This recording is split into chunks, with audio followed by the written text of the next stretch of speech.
Bien, seguimos con la sexta sesión de comunicaciones, que tiene por título general Las sombras de la libertad. Y tengo tres compañeros para hablar de las sombras. Bueno, tampoco hace falta mucho, no hay sol, así que estamos a la sombra absoluta. En primer lugar va a hablar don Luis Miguel García Lozano, de la Universidad de Murcia. A continuación, doña Mónica Silva Ferrer, de la Universidad Central de Bogotá. Y en tercer lugar, don Mario Trujillo Bolio, que es del Centro de Investigación y Estudios de Sociología y Antropología Social de México. Es que tiene un nombre muy feo, se llama CIESAS. En español CIESAS tiene un nombre complementario, un poco complejo, así me cuesta trabajo decirlo. Bien, empezamos con el compañero Luis Miguel García Lozano. Su aportación se titula Hacia una nueva justicia en Cádiz, la creación del nuevo sistema judicial y su articulación jurídica en las Cortes Extraordinarias.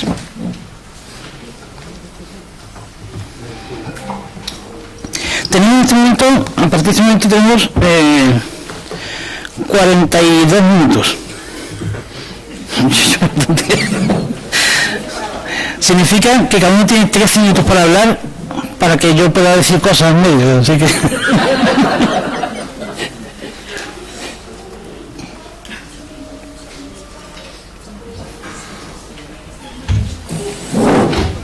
Pues Miguel, como...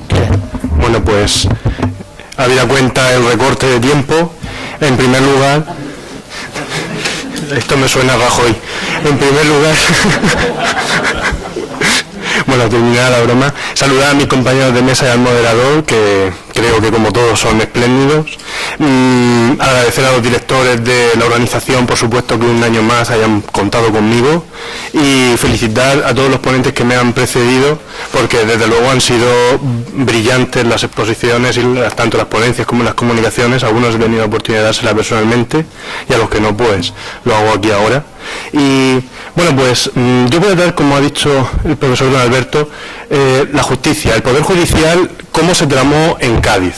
Evidentemente, tratar sobre todo un poder, por corto que sea el periodo cronológico que se someta a examen, es una cuestión complicada, y mucho menos para meterlo en cintura ahora ya en 10 minutos. Por lo tanto, sin solución de continuidad, voy a ir pasando directamente. Se ha hablado durante todo este congreso de las influencias que se reciben en Cádiz a lo largo de la reunión de Cortes y previamente. Yo parto un poco más atrás en el tiempo. En la justicia, dijo ayer el profesor Thibaut, que hoy no lo veo por aquí, que en el caso de Colombia no se había cambiado nada con respecto al periodo anterior. Pues en el caso de España podemos decir que se cambió aún mucho menos. El sistema que se encuentra en las Cortes de Cádiz es el sistema polisinodial que establece el rey Carlos I, el emperador, que además hunde sus raíces en lo más profundo de la Edad Media con los señoríos, y esto contrastaba de forma notable con el estilo que se quería implantar, con los nuevos aires liberales que llegaban a las Cortes, y sobre todo con el iluminismo que había llegado con determinados diputados, con Argüelles a la cabeza, con el asturiano. Evidentemente en las Cortes se ve la necesidad de sustituir este sistema más que periclitado y que ya no era para nada eficaz. Se habían acusado una serie de problemáticas en la justicia incluso llegaba a aislarse de la propia norma escrita, los jueces ya aplicaban lo que entendían por conveniente y no hacían, o mejor dicho, hacían caso omiso a lo que las normas prescribían. Evidentemente las Cortes se ven en la necesidad de reformar esta justicia, además con todas las reformas que se iban a llevar a cabo en las Cortes, entre ellas devolver la soberanía al pueblo. Todo esto parte de una previa, la justicia es lo último que se modifica, por lo tanto hay una previa actividad parlamentaria, si se puede llamar parlamentaria, que es comenzada en el año 10 lo primero con la instalación de las Cortes y todos los debates que se dieron previamente para llevar a cabo, como todos ustedes saben, la apertura de Cortes es lleva una parafernalia heredera de las Cortes castellanas y todas las reuniones previas que se sucedieron hasta que se decreta en la instalación de las Cortes el 24 de septiembre, con todos los problemas que dio posteriormente de la posibilidad de notificar o no y el cierre del puerto de Cádiz de este decreto de instalación de Cortes. Y la creación de la regencia, que era, en el caso del Marqués del Palacio, heredera del anterior Consejo de Regencia y de la anterior Junta Suprema como poder ejecutivo. Ya teníamos los dos poderes y comienza a ir evolucionando la labor legislativa de las Cortes. Se comienza a crear una serie de comisiones para evaluar todos y cada uno de los problemas que tiene España, tanto la España peninsular como la España americana y de Asia.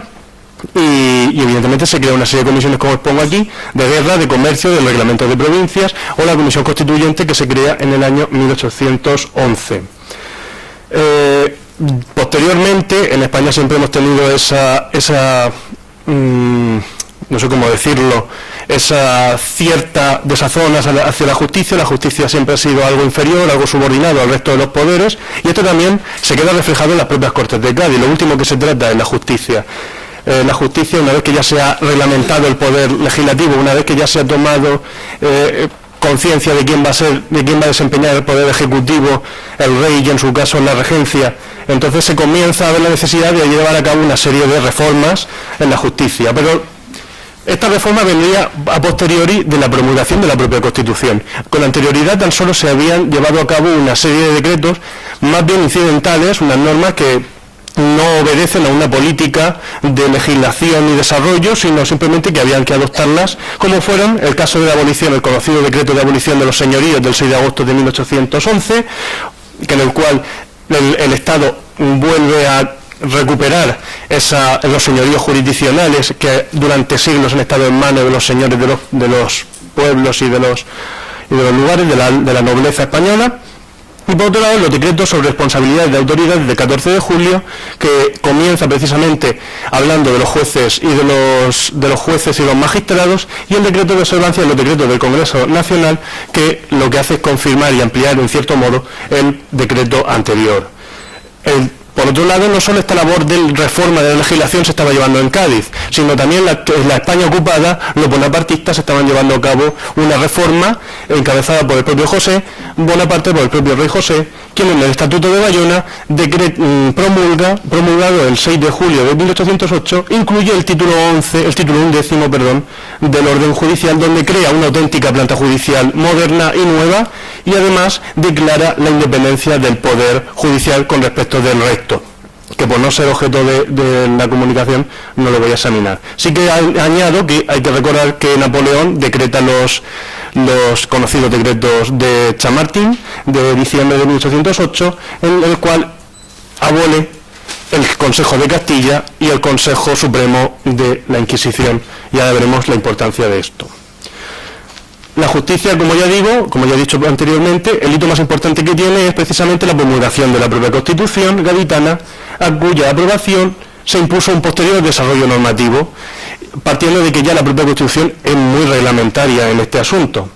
Se nombra, como también he dicho, recapitulando un poco, una comisión en marzo de 1811, y es en agosto del mismo año cuando se vota en la propia comisión el título quinto dedicado a la justicia. La primera mención que obtenemos de la justicia es precisamente en el capítulo dedicado a la separación de poderes. Lo vemos en el artículo 17 de la Constitución, en el cual dice, y cito, la potestad de aplicar las leyes en las causas civiles y criminales reside en los tribunales establecidos por la ley. En este artículo podemos encontrar sobre todo dos características que son las que priman. En primer lugar, que el principio de reserva de ley para la creación de tribunales, y por otro lado el principio de reserva de ley precisamente de la potestad de aplicar las leyes y las causas criminales siempre que existan y estén fijadas previamente en una ley previamente al conocimiento de la causa que se someta a la jurisdicción. Posteriormente, en el título quinto, ya muy posteriormente, que se denomina de los tribunales de la administración de justicia en lo civil y en lo criminal, es un título, es un epígrafe omnicomprensivo en el cual se ven reflejados los tres capítulos en los que se desarrolla el título quinto de la Constitución. Este título regula en todo a la justicia y es un título que además es uno de los más extensos, que se extiende a lo largo de 67 artículos, comenzando en el 200, como pongo ahí, en el 242 incluido y en el 308 también incluido. El primer capítulo es el dedicado a los tribunales, donde se establece una novedosa planta judicial, participando en cierto modo de la planta judicial, valga la redundancia, que se establece en Francia, y aboliendo toda la anterior planta que existía en España. Y posteriormente, en el título segundo y en el tercero, se dedican exclusivamente, por materia de competencia, a lo civil y a lo criminal. En cuanto a la planta judicial, aquí está diciendo una comparativa para que entendamos la gran reforma que se establece en Cádiz. Partimos del sistema polisinodial, creado por, como ya he dicho, por el emperador, en el cual en la cúspide tenemos al Consejo de Castilla y a otros consejos como el Consejo de Indias, subordinado a él las chancillerías, que tenían sede en Valladolid y en Granada, solamente eran dos, y a ellas se subordinaban las audiencias. Las audiencias, había más audiencias en todo el nivel, a nivel español. Y a ellas están subordinadas los alcaldes y los señores, que recordemos, los señores eran la nobleza que poseía un señorío, y entonces tenían desde la baja Edad Media posibilidad de impartir justicia como uno de los derechos que tenían adheridos a su señorío. Y los alcaldes, aunque pueda parecer la terminología, los alcaldes era como se denominaba antiguamente a los jueces. Actualmente los alcaldes es una figura política. Y también resaltó los tribunales especiales, que son por todos conocidos, la Inquisición, el Tribunal de Órdenes Militares o la jurisdicción militar, representada en su cúspide por el Consejo de Guerra. Sin embargo, el sistema constitucional establece una novedosa planta judicial, y en su cabeza establece el Supremo Tribunal de Justicia, que es el antecedente de nuestro actual Tribunal Supremo, subordinado a las audiencias, que venían a ser como los tribunales superiores de justicia, solo que en la actualidad no ejercen esa labor de segunda instancia. Anteriormente, en la Constitución de Cádiz sí. A ellos se subordinaban los juzgados, que vendrían a ser como los actuales juzgados, y ya sí que se contemplaban los tribunales especiales por razón de la persona, como son el Tribunal de Órdenes Militares, que como recordarán o como sabrán muchos de ustedes, posteriormente el Tribunal de Órdenes Militares se une al Tribunal Supremo actual, y de hecho el collar que lleva el presidente del Tribunal Supremo lleva los ojos de la justicia y cada uno de los símbolos de las 4 órdenes militares que tienen en España, que existen en España. A ellos también se añade la jurisdicción eclesiástica y la jurisdicción militar. No se contemplaba la Inquisición, que sería abolida posteriormente en el año 1813. Sin demora paso al análisis de la normativa que se desarrolla para el Tribunal Supremo. Evidentemente, lo primero y primordial es la Constitución como norma superior. La Constitución, además, como ya he dicho, es una norma totalmente reglamentista, en el cual hace un desarrollo de cómo debe de ser el Tribunal Supremo, y a ello van apareciendo una serie de normativas. Es importante resaltar que 2 días antes de que la Constitución fuese aprobada, se hace la propuesta por los diputados de 3 decretos, en concreto el decreto de nombramiento de ministros del Supremo Tribunal, el decreto de calidades que deben concurrir en los ministros del Tribunal Supremo, y el decreto que lo veremos posteriormente de la creación del Tribunal Supremo, del Tribunal de Órdenes Militares, perdón. Todos ellos, como ya digo, se hace y se presenta 2 días antes de la aprobación de la Constitución, en vistas de que el desarrollo reglamentario, que el desarrollo normativo sea lo más rápido posible. Aquí vemos una serie de normas que por tiempo pues no voy a ir citando todas. Sin embargo, me parece de gran importancia la norma sobre el decreto sobre cómo debe expedir el Tribunal Supremo sus ejecutorias, por la importancia que tendrá a la hora de ejecutar sus propias sentencias. Aquí tengo una serie más de decretos que hemos ido encontrando, y entre ellos también destaca, y lo quiero hacer notar, el decreto sobre cómo debe conocer el Tribunal Supremo el recurso de nulidad. Este decreto, que posteriormente, como toda obra legislativa de las Cortes de Cádiz, sería abolido por Fernando VII, es un decreto importante porque supone un precedente para la actual normativa de la Ley de Enjuiciamiento Civil que conocemos, aún en vigor, la de 1881. Y también es importante el decreto, que ahora no lo veo, la orden sobre qué individuo del Tribunal Superior, del Supremo Tribunal de Justicia, deberán terminar en revistar los negocios pendientes de los consejos extinguidos. Se extinguen los consejos, se abolen los consejos y esto supone una situación de inseguridad jurídica total, porque hay una serie de procesos que se están llevando a cabo y se están dirimiendo allí, que al abolirse, ¿dónde se terminarán? Entonces este decreto vino a resolver esa incógnita que se planteó. En cuanto a las audiencias y juzgados, también, como vemos, hay un desarrollo normativo. Voy a resaltar sobre todo dos: el reglamento de audiencias y juzgados de octubre de 1812 y el reglamento, la orden sobre arreglo de los juzgados de los partidos de provincia, que son, a mi modo de ver, los más importantes. Y esta es lo mejor de cómo deben informar en los estados de las audiencias los militares letrados, es decir, los abogados que tengan calidad de militares o oficio de militares, tal vez por su importancia en el sentido procedimental. Ya en cuestión de materia, por razón de la materia, nos metemos en la jurisdicción civil y en la jurisdicción criminal. La Constitución, evidentemente, siempre está el primero de todos, porque es el que da posibilidad de un desarrollo posterior, que, como aquí he resaltado y he dicho anteriormente, se regula en el capítulo segundo la jurisdicción civil, y aquí ya remito a los reglamentos que ya hemos visto anteriormente, que por razón del órgano en concreto contienen normativa normativa adjetiva, y por otro lado las normas sustantivas como tales del derecho civil, como puedan ser la novísima recopilación que promulgase el rey Carlos IV poco tiempo antes de abdicar. En cuanto a la jurisdicción criminal, se regula, como ya he dicho, en la Constitución, pero además hay una serie de normas en las Cortes de Cádiz que son de gran importancia, en el sentido de que no solo afectan a al procedimiento judicial, sino también al derecho penal español. Resaltado la abolición de la pena de horca o la abolición de la pena de azotes. También remito en su último punto a las normas sustantivas que ya he citado anteriormente. En cuanto a las jurisdicciones especiales, hay que destacar, porque me han llamado la atención, la orden por la que se establece una nueva planta para el Tribunal de Cuentas de Lima, o, como ya he dicho, el decreto anteriormente que he citado del establecimiento del Tribunal de las Órdenes Militares, o el decreto de establecimiento del Tribunal Especial de Marina. Para ir culminando, sobre la Administración de Justicia, hay que destacar, podemos abrir una clasificación doble, es decir, previa a la Constitución y posterior a la Constitución. La previa a la Constitución, encontramos una serie de normativas, como puede ser el citado decreto de abolición de los señoríos, o ya normativas sobre las responsabilidades de las autoridades que ya hemos citado, la responsabilidad de la observancia de los decretos del Congreso Nacional, la supresión del Consejo de Estado, que aquí se ve absolutamente la influencia que tuvo Francia en nosotros, pese al interés que tenían los constituyentes de huir de esa influencia, y además con curiosidad, porque el Consejo de Estado se suprime el día 26, habiéndose creado por decreto del día 25.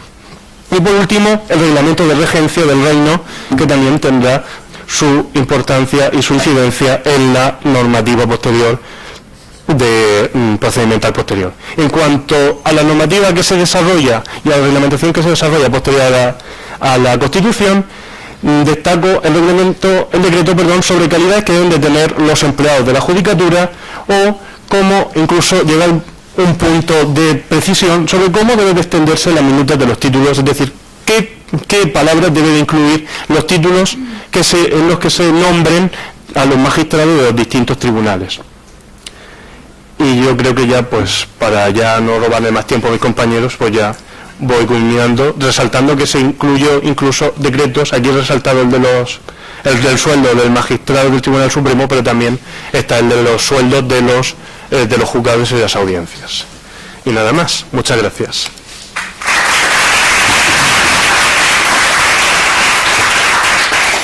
Le agradezco a Luis Miguel García Lozano su intervención, entre otras cosas porque ha dado ejemplo a lo siguiente. Sí, se ha tenido exactamente el tiempo que le he dado, son 13 minutos, y lo ha tenido exactamente el tiempo. Pero me gustaría destacar algo que ha hecho, es que realmente cuando estamos estudiando la Constitución de Cádiz, las Cortes de Cádiz, exceptuando algunos ejemplos, se nos olvida este apartado, y es la enorme reforma del sistema judicial que aplicaron las Cortes de Cádiz. He recordado en este caso a Manuel de la Era, que era magistrado de la Audiencia de Cádiz, que realizó la tesis doctoral sobre el sistema penal. Tristemente falleció, no hemos conseguido publicar su tesis doctoral, la leyó y al poco tiempo murió, y hay que destacar ese asunto, es decir, cómo fueron entrando en tanto detalle, que fueron solucionando las inseguridades jurídicas, solventando problemas sobre la marcha, con mucho detalle y que es muy importante. Y muchas veces los historiadores no entramos en este asunto, que también fue bastante revolucionario y rupturista con respecto al antiguo régimen. Le agradezco la intervención en ese sentido. A continuación interviene Mónica Silva Ferrer, de la Universidad Central de Bogotá. El título de su intervención: la participación de los diputados neohispanos en los debates sobre la representación igualitaria de la nación y la libertad de comercio y de cultivo en las Cortes Ordinarias Estudiantiles de Cádiz 1810-1812. Tiene la palabra. Muchas gracias.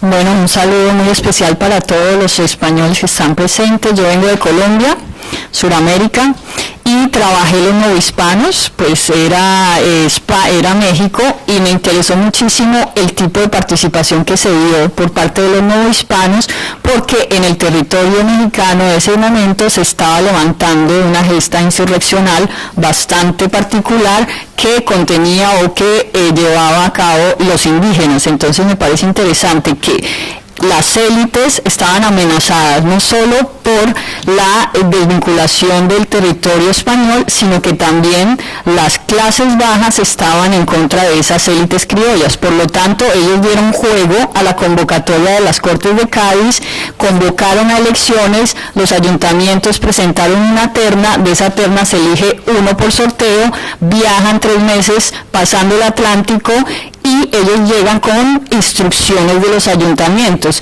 Digo participación y está enmarcado en las sombras de la libertad porque en el primer año, que es el 11, solo participan, pero sus propuestas no fueron incluidas, es decir, que se votan en contra. Entonces esas son las sombras de la libertad.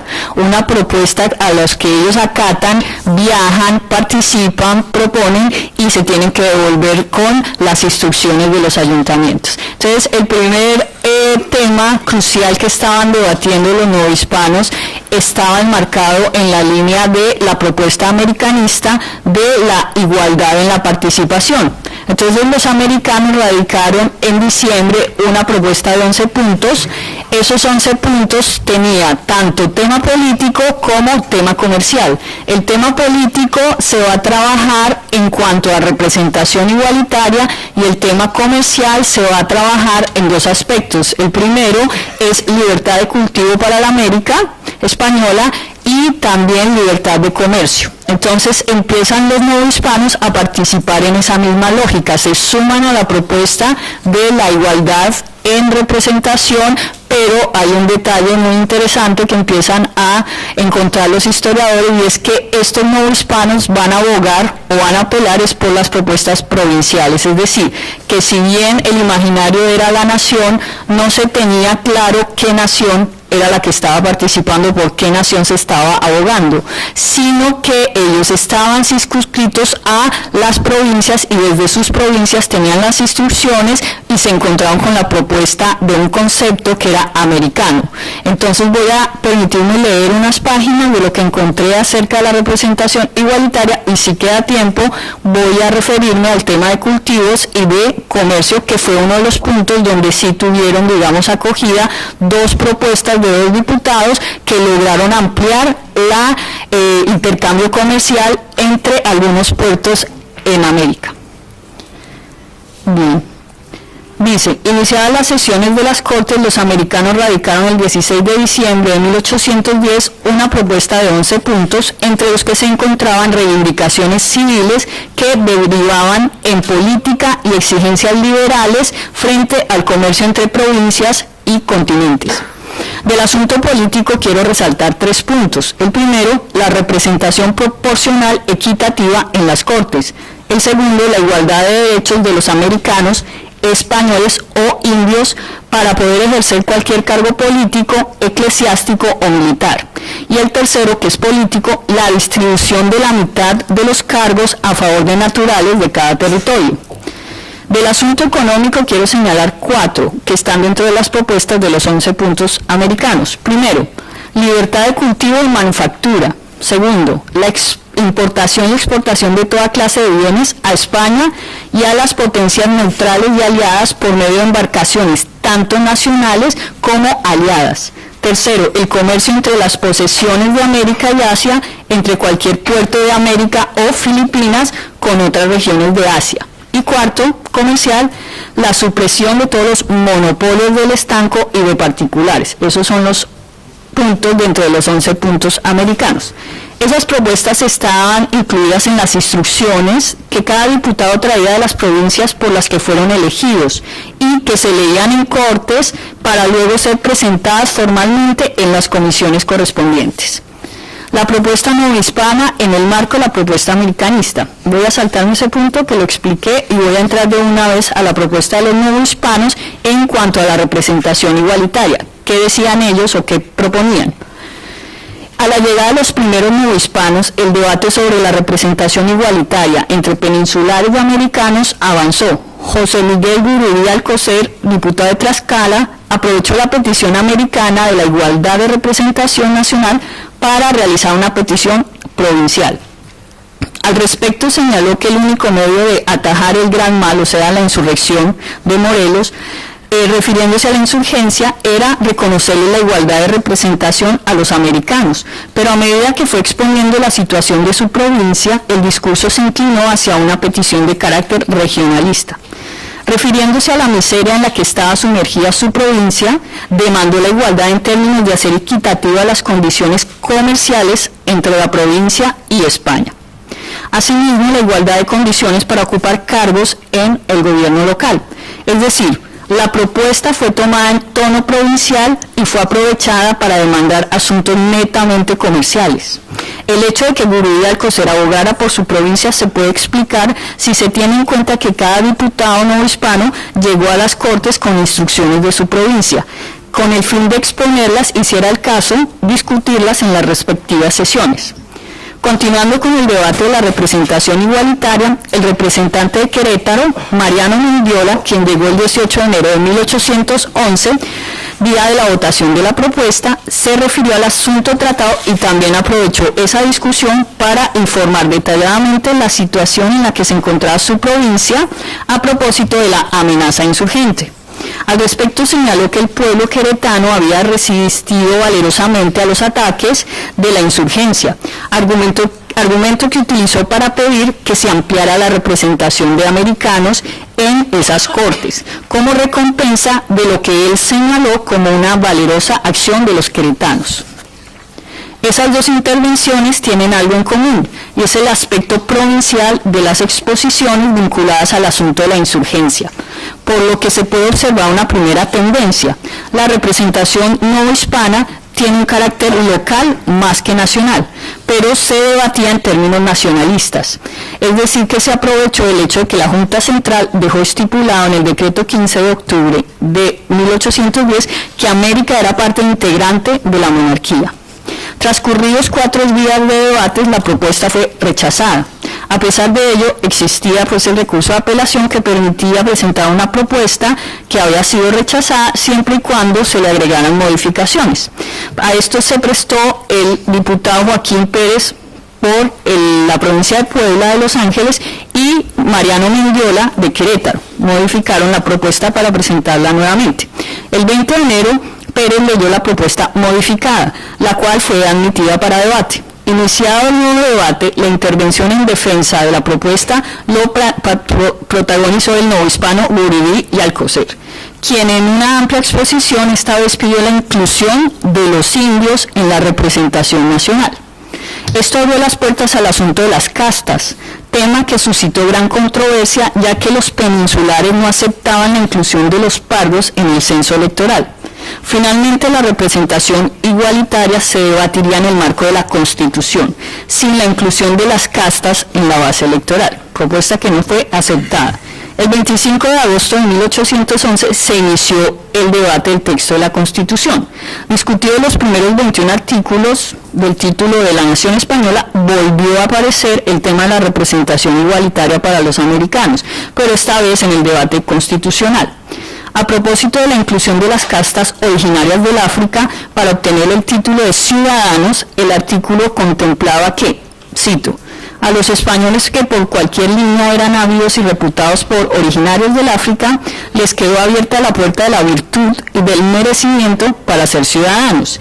En su consecuencia, las Cortes concederían carta de ciudadano a los que hicieran servicios calificados a la patria o a los que se distinguieran por su talento, aplicación y conducta con la condición de que fuesen hijos legítimos de matrimonio de padres ingenuos y que estuviesen casados con mujer ingenua, avecindados en los dominios de la España y que ejercieran alguna profesión, oficio o industria útil con un capital propio. Al respecto, José Miguel Ramos de Arizpe, diputado de Coahuila, pretendió adicionar lo siguiente, cito: no serían habidos y reputados por castas los hijos de padres ingenuos o nietos de abuelos libres, y que por lo mismo no necesitarían estos de casta de ciudadanato por obtener los derechos de ciudad en el ejercicio más importante de elegir y poder ser elegidos diputados a Cortes. Adición a la que se opuso Mendiola, por considerar que esos derechos ya estaban contemplados en la ley española.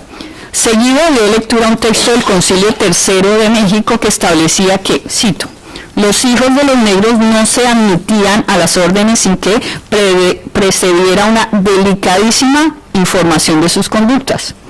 Es decir, que en teoría todos los habitantes de México podían ser ordenados sacerdotes sin importar su origen, pero dejando claro que si los hijos de negros deseaban entrar a las órdenes debían pasar por un delicadísimo estudio. Vale la pena advertir que más que la posibilidad de ingreso igualitario a las órdenes para todos los mexicanos, esta ley hace legítima la sospecha sobre los negros, ya que contempla una cláusula especial en la cual se estableció un estudio previo de las costumbres de aquellos negros que deseaban ingresar a las Cortes. Cláusula que hacía ambigua la ley, en tanto que habría la posibilidad de acceso al clero de esta casta en particular, pero que al mismo tiempo restringía la posibilidad de que estos se ordenaran sacerdotes vía sospecha de sangre. Luego Mendiola amplió la exposición diciendo que la Constitución decía que el clero podía ser elegido diputado para las Cortes, ejemplo que le valió para concluir que todos podían ser ciudadanos sin necesidad de adicionar la posición del diputado Arizpe, reflexión que no contempló la ambigüedad normativa mencionada anteriormente. Pasando a otra exposición, Guridi Alcocer fue más contundente frente a esa adición. Este diputado de Tlaxcala, que en el extenso discurso volvió a señalar que el decreto 15 de octubre se estableció la igualdad de las provincias de América frente a las de la península.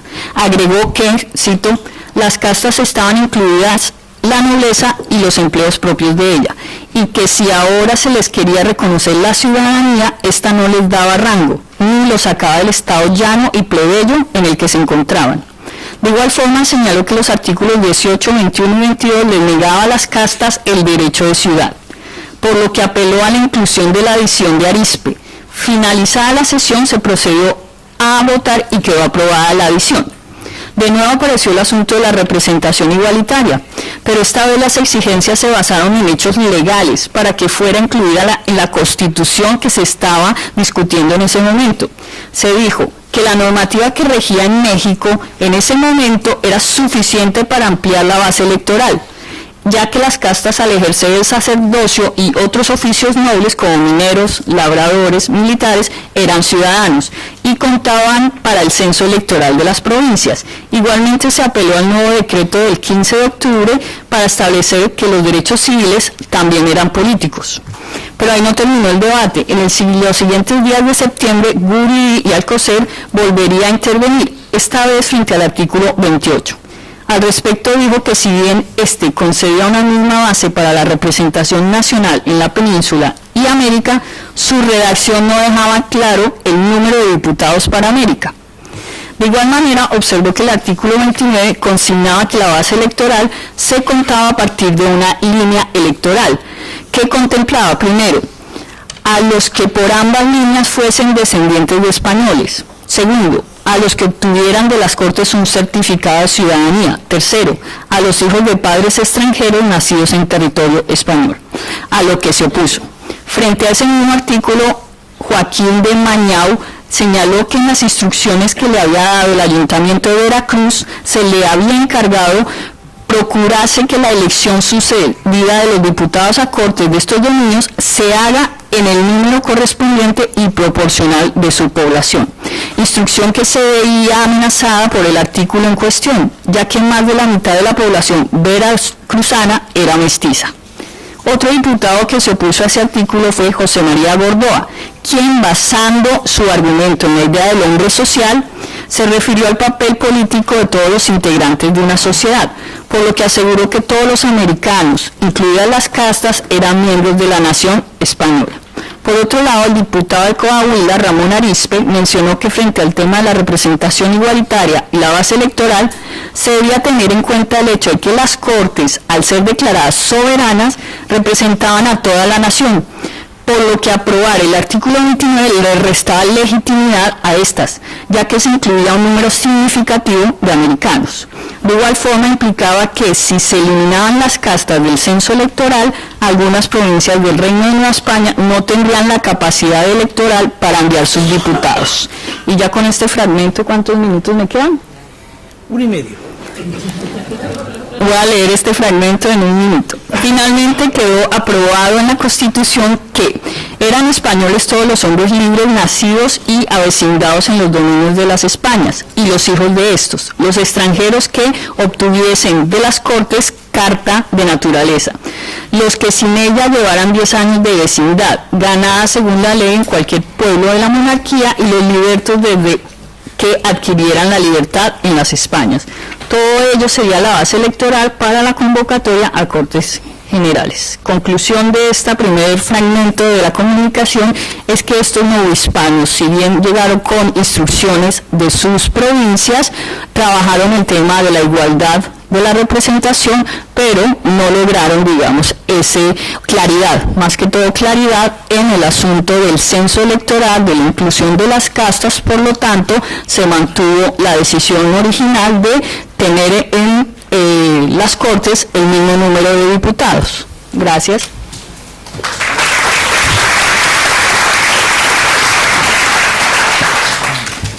Bueno, en realidad se ha pasado el tiempo. O sea que como el tema me interesa mucho, pues se lo he dejado continuar.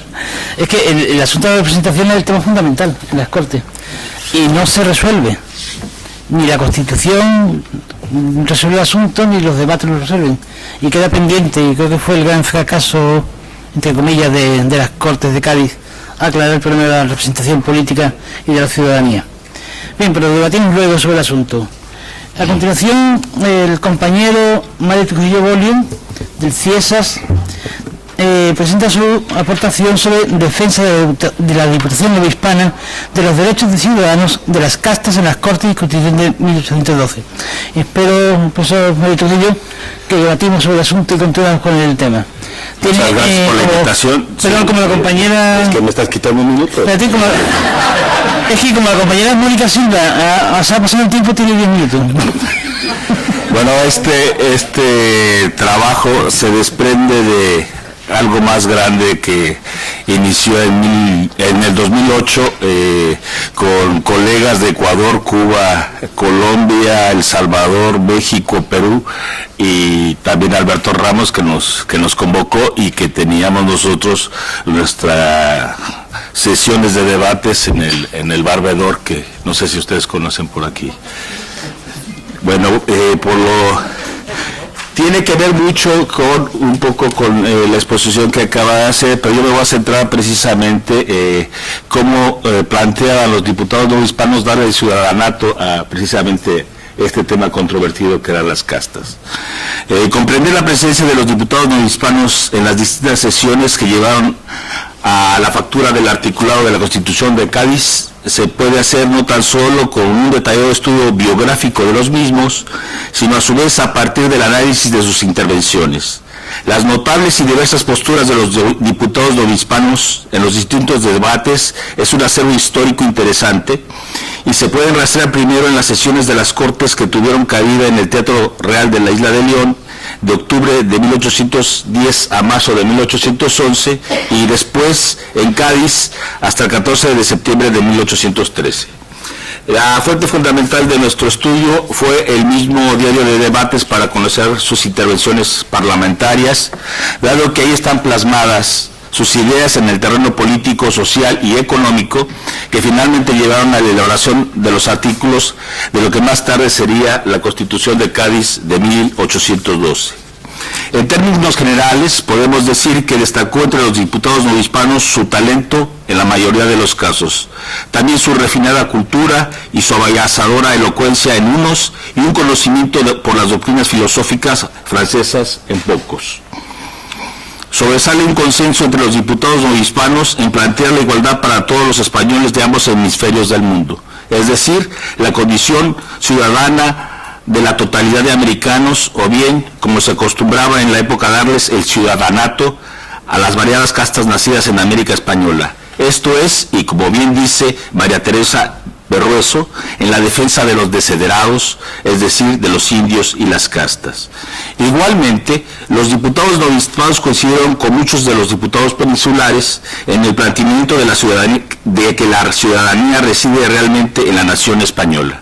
Estuvieron de acuerdo en la libertad de imprenta, como lo plantea el artículo 371 de la Constitución, y, además, por la extinción del Santo Oficio o Tribunal de la Inquisición en Nueva España.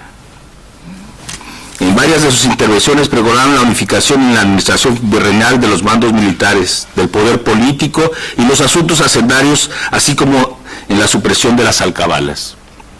Y pese a que pidieron cierta racionalización y organicidad de la administración colonial y cuestionaron el despotismo de la metrópoli, exigiendo una justicia rápida y expedita, los diputados novohispanos plantearon en estos asuntos que estos asuntos deberían participar todos los indios, pero sobre todo los elementos que constituyeron una élite formada por el poder del clero, los criollos peninsulares enquistados en la burocracia virreinal, así como los comerciantes de los consulados de Guadalajara, México y Veracruz. Si bien es cierto que los diputados ultramarinos pidieron la restauración de las antiguas tradiciones españolas y demandaron una reforma al orden colonial, no demandaron en cambio el tradicional sistema corporativo español, esto es, las formas del poder político y económico del clero que dominaba en Nueva España. Tampoco solicitaron una innovación de las despóticas y decadentes estructuras políticas administrativas que la corona española había impuesto a sus posiciones ultramarinas a lo largo de los siglos XVI, XVII y XVIII.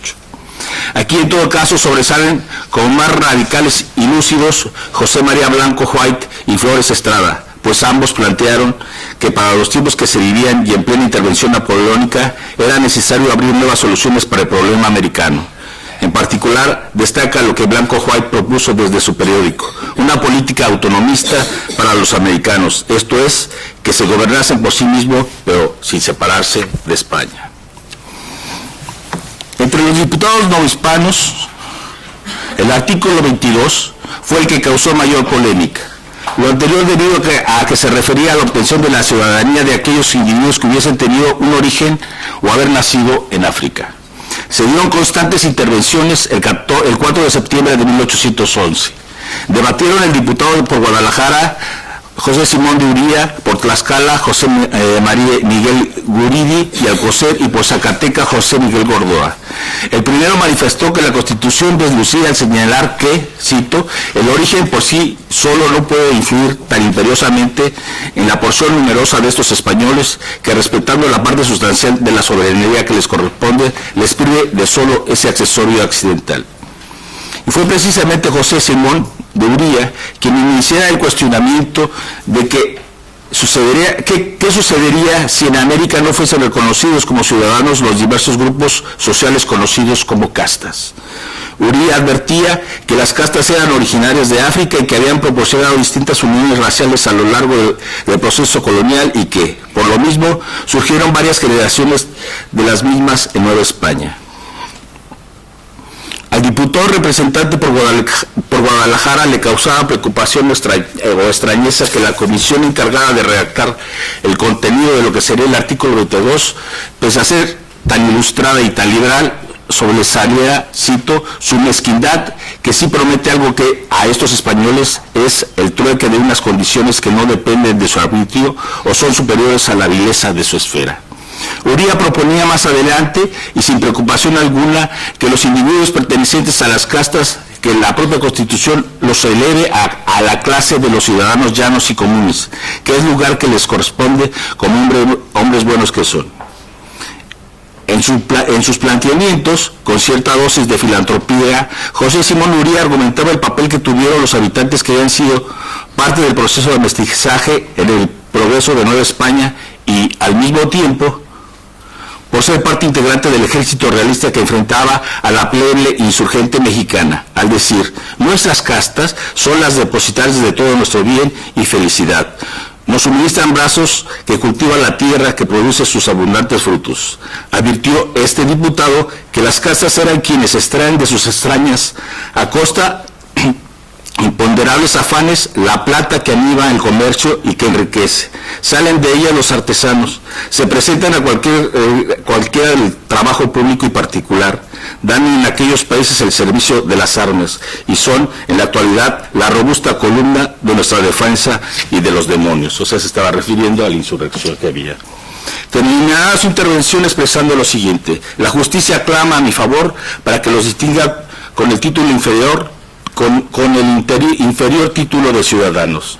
Finalmente, José Simón hizo una propuesta para modificar el artículo 22 constitucional a partir de la siguiente redacción: son también ciudadanos los españoles originarios de África, hijos de padres ingenuos, que ejerzan alguna profesión o industria útil, o que tengan alguna propiedad con que puedan subsistir honradamente. Es la cuestión de la propiedad, pero también era la cuestión de los ciudadanos y cuántos diputados iba a tener América o Nueva España ante la Diputación, y eran millones de individuos de las castas. ¿Cuánto tiempo tengo? Tiene 7 minutos todavía. Bueno, José Miguel Guardia Alcocer en su intervención recalcaba que de principio la comisión que había elaborado el contenido del artículo 22 no ofrecía la calidad de ciudadanos a los españoles que tuviesen un origen africano, y categóricamente establecía que los oriundos de África sean ciudadanos, lo exige la justicia y codemanda la política. Refiriéndose a los individuos de sangre africana y avecindados en América y el Caribe, decía, muchos de ellos no solo son originarios del territorio español por una línea, por 3 costados o aguileños. Y antes de terminar su intervención advertía, los pueblos que descienden de nuestras castas jamás nos han hostilizado, y más bien nosotros hemos sido sus enemigos, esclavizando a sus habitantes. ¿Será por el color oscuro? No, porque las casas tienen un color moreno como el de los indios, a quienes no se excluye por esto en el derecho de ciudad. Algunos los tienen más claro que los indios y otros son tan blancos como los españoles. También el diputado por Zacatecas, José Miguel Gordoa, contribuyó con otras tantas ideas al debate sobre las castas. Dijo que, como español, representante de la nación y americano, le parecía que el contenido del polémico artículo 22 había que modificarlo o simplemente suprimirlo, por su inconsistencia y contradicción. A casi un año del levantamiento insurgente mexicano, el 15 de septiembre de 1810, que habían comandado los curas Miguel Hidalgo y José María Morelos, y acompañados por una plebe constituida por indígenas y una buena cantidad de miembros de las castas, curiosamente el diputado americano de Gordoa les advertía a sus colegas en su misma intervención lo siguiente: la sanción de este artículo, el 22, no habrá más que llevar adelante el ataque de la tranquilidad de las Américas, haciendo inmortal en ellas el germen de discordias, rencores y enemistades, o sembrando el grano de que ha de brotar infaliblemente, tarde o temprano, el cúmulo de horrores de una guerra civil, o más o menos violenta o desastrosa, pero cierta y perpetua. Cabe decir que también fue elocuente en su intervención el diputado por Coahuila, Miguel Ramos Arizpe, el 15 de septiembre de 1811, y no está el compañero de Coahuila, ¿verdad? ¿No? En pleno de los constituyentes, y todo no tan solo para frenar el rechazo de darles a las castas de la ciudadanía, sino también para la consolidación de la misma nación y el Estado español. Afirmaba Ramos Arizpe que en las Cortes deberían partir los esfuerzos y recursos para frenar la intervención napoleónica en España y su terrible opresión, pues de ello dependía la propia existencia de la nacionalidad española. Establecía que la nación se afirma como sobre 2 polos, en la península y en América, y si cualquiera falla, peligra su existencia y podrá hundirse en ese anchuroso mar. Sin embargo, Ramos Arizpe le recordaba al Pleno que poseían ciertas dudas sobre la importancia que tenían los reinos de ultramar de que España, por principio de justicia y eterna equidad, los cargos y obligaciones son la medida proporcional de los derechos. Es constante que México ha remitido a vuestra majestad por un año 20 millones de pesos de pechos y derechos. Si a esto se agregan las sumas inmensas que una plaga de mandones y extractores de Hacienda roba a los contribuyentes, muchas veces al abrigo de los varios códigos tiránicos de América, suben los cargos y obligaciones de aquellos súbditos a una suma imponderable. ¿Y sobre quién gravita esta enorme carga de obligaciones? A lo último, sobre el labrador, minero o industrioso manufacturero, y estos en su mayor número son los que se llaman castas.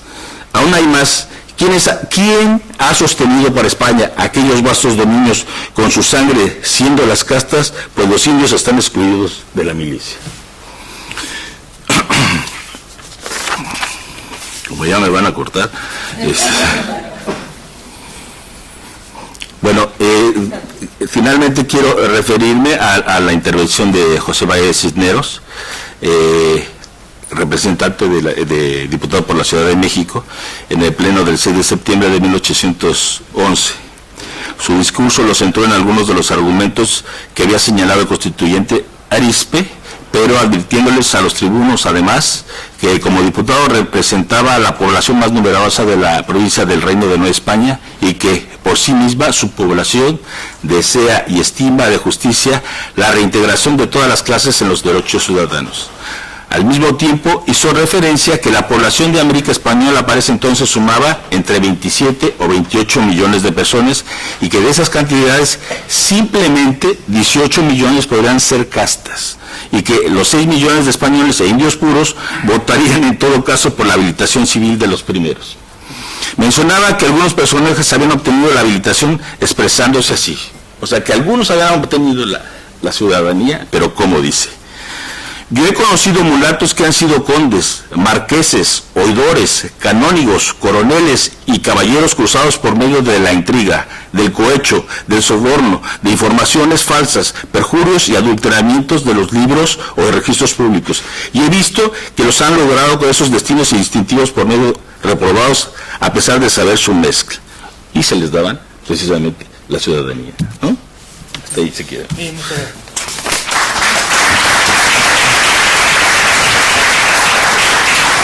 Muy bien, habrá comprobado que mi fama de persona dura ha cohibido a los ponentes y se han limitado el tiempo. Pero hay una cosa que quería recordar al respecto de la intervención tanto de Mónica como de Mario, y es que cuando se hace la convocatoria de Cortes, en la península, en la España peninsular, se calcula el número de diputados, y sobre 10 millones y medio de habitantes aproximadamente, la España peninsular se calcula 208. Si se hubiese aplicado eso a América, con 16 millones, hubiese habido unos 330 diputados americanos. La mayoría hubiese sido de diputados americanos. Unas cortes con 540 diputados en total, de los cuales 332 hubiesen sido americanos y 208 peninsulares. Posiblemente por eso no se hizo la representación ciudadana, hubiese sido mayoría americana. Pero bueno, las cosas son como son. Pasamos al debate. Si la profesora Portuondo se viene con nosotros a la mesa.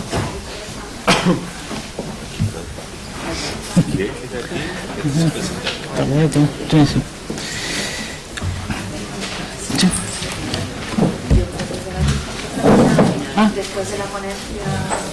Bien, la coordinadora profesora Lozano Salado me corrige. Hace tiempo no se atrevió a hacerlo, ahora se lo hace.